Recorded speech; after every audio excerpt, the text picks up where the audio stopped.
A Dance in Fire, Chapter 1, by Warvin Jarth. Scene: the Imperial City, Cyrodiil. Date: 7 Frostfall, 3E397. It seemed as if the palace had always housed the Atreus Building Commission, the company of clerks and estate agents who authored and notarized nearly every construction of any note in the empire. It had stood for 250 years, since the reign of the Emperor Magnus, a plain-fronted and austere hall on a minor but respectable plaza in the Imperial City. Energetic and ambitious middle-class lads and ladies worked there, as well as complacent middle-aged ones like Decimus Scotti. No one could imagine a world without the commission, least of all Scotti. To be accurate, he could not imagine a world without himself in the commission. "Lord Atreus is perfectly aware of your contributions," said the managing clerk, closing the shutter that demarcated Scotti's office behind him. "But you know that things have been difficult." "Yes," said Scotti stiffly.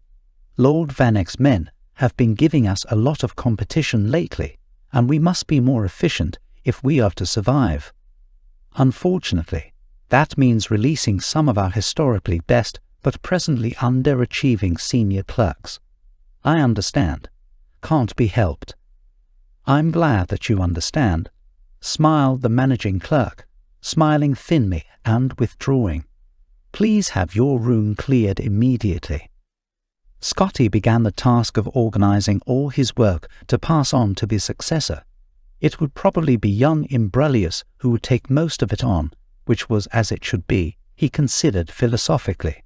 The lad knew how to find business. Scotti wondered idly what the fellow would do with the contracts for the new statue of Saint Alessia for which the Temple of the One had applied. Probably invent a clerical error, blame it on his old predecessor Decimus Scotti, and require an additional cost to rectify. "I have correspondence for Decimus Scotti of the Atreus Building Commission." Scotti looked up. A fat-faced courier had entered his office and was thrusting forth a sealed scroll. He handed the boy a gold piece and opened it up. By the poor penmanship, atrocious spelling and grammar, and overall unprofessional tone, it was manifestly evident who the writer was. Laius Juris, a fellow clerk some years before, who had left the commission after being accused of unethical business practices. "Dear Scotti, I imagine you always wondered what happened to me, and the last place you would have expected to find me is out in the woods. But that's exactly where I am. Haha. If you were smart and want to make lot of extra gold for Lord Atreus, and yourself, haha, you'll come down to Valenwood too. If you haven't or have been following the politics here lately, you may or may not know that there's been a war between the Boschmer and their neighbours elsewhere over the past 2 years.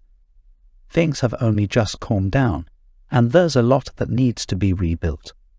Now I've got more business than I can handle, but I need someone with some clout, someone representing a respected agency to get the quill in the ink. That someone is you, my fiend. Come and meet me at the end of the Pasco's Tavern in Fananesti, Valenwood. He'll be here 2 weeks, and you won't be sorry. Juris. P.S. Bring a wagon load of timber if you can." "What do you have there, Scotti?" asked a voice. Scotti started. It was Imbrelius, his damnably handsome face peeking through the shutters, smiling in that way that melted the hearts of the stingiest of patrons and the roughest of stonemasons. Scotti shoved the letter in his jacket pocket. "Personal correspondence," he sniffed. "I'll be cleared up here in just a moment." "I don't want to hurry you," said Imbrelius, grabbing a few sheets of blank contracts from Scotti's desk. "I've just gone through a stack, and the junior scribe's hands are all cramping up, so I thought you wouldn't miss a few." The lad vanished. Scotti retrieved the letter and read it again. He thought about his life, something he rarely did. It seemed a sea of grey with a black insurmountable wall looming. There was only one narrow passage he could see in that wall.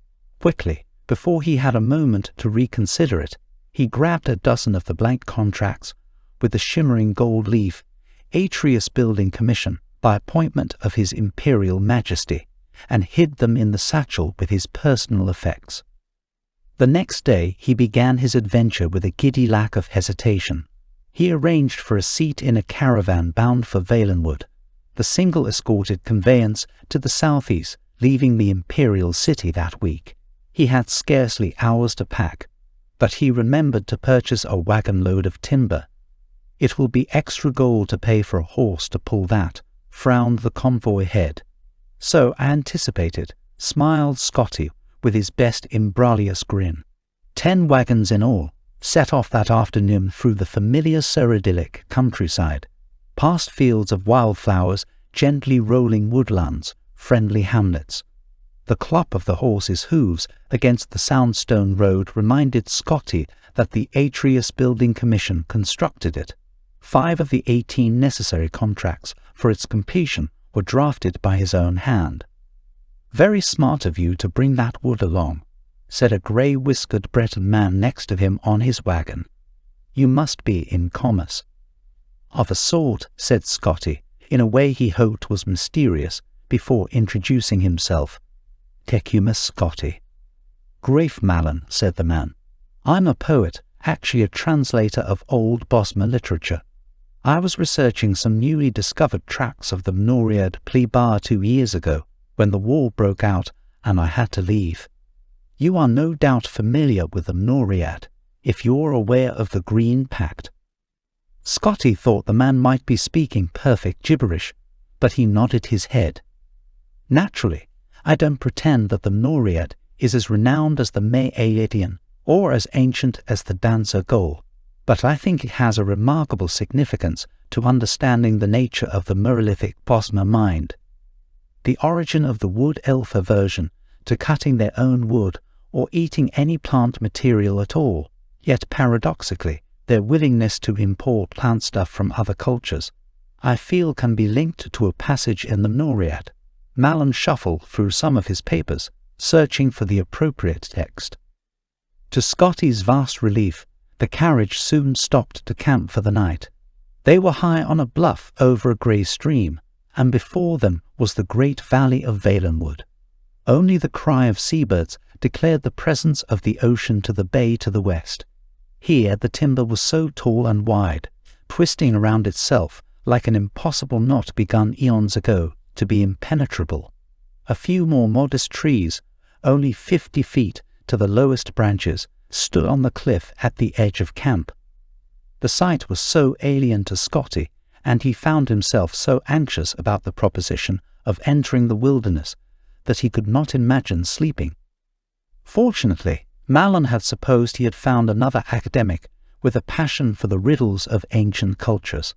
Long into the night, he recited Bosmer verse in the original and in his own translation, sobbing and bellowing and whispering wherever appropriate. Gradually, Scotty began to feel drowsy, but a sudden crack of wood snapping made him sit straight up. What was that? Mallan smiled. "I like it too. Convocation in the malignity of the moonless speculum, a dance of fire." "There are some enormous birds up in the trees moving around," whispered Scotty, pointing in the direction of the dark shapes above. "I wouldn't worry about that," said Mallan, irritated with his audience. Now listen to how the poet characterizes Ermamora's invocation in the 18th stanza of the 4th book. "The dark shapes in the trees were some of them perched like birds, others slithered like snakes, and still others stood up straight like men." As Mallan recited his verse, Scotty watched the figures softly leap from branch to branch, half gliding across impossible distances for anything without wings. They gathered in groups and then reorganized until they had spread to every tree around the camp. Suddenly they plummeted from the heights. "Mara," cried Scotty, "they're falling like rain." "Probably seed pods." Mallan shrugged, not turning around. "Some of the trees have remarkable." The camp erupted into chaos. Fires burst out in the wagons, the horses wailed from mortal blows, casks of wine, fresh water, and liquor gushed their contents to the ground. A nimble shadow dashed past Scotty and Mallan. gathering sacks of grain and gold with impossible agility and grace. Scotty had only one glance at it, lit up by a sudden nearby burst of flame. It was a sleek creature with pointed ears, wide yellow eyes, mottled pied fur, and a tail like a whip. "Werewolf," he whimpered, shrinking back. "Cafe rot," groaned Marlon. "Much worse. Kejiti cousins or some such thing come to plunder." "Are you sure?" As quickly as they struck, the creatures retreated, diving off the bluff before the battle mage and knight, the caravan's escorts, had fully opened their eyes. Marlon and Scotty ran to the precipice and saw 100 feet below the tiny figures dash out of the water, shake themselves, and disappear into the wood. "Werewolves aren't acrobats like that," said Marlon. "They were definitely cafe rot. Bastard thieves. Thanks, Stendar, they didn't realize the value of my notebooks. It wasn't a complete loss." Subscribe to Tamriel Apparel for more Elder Scrolls audiobooks. Journey onwards.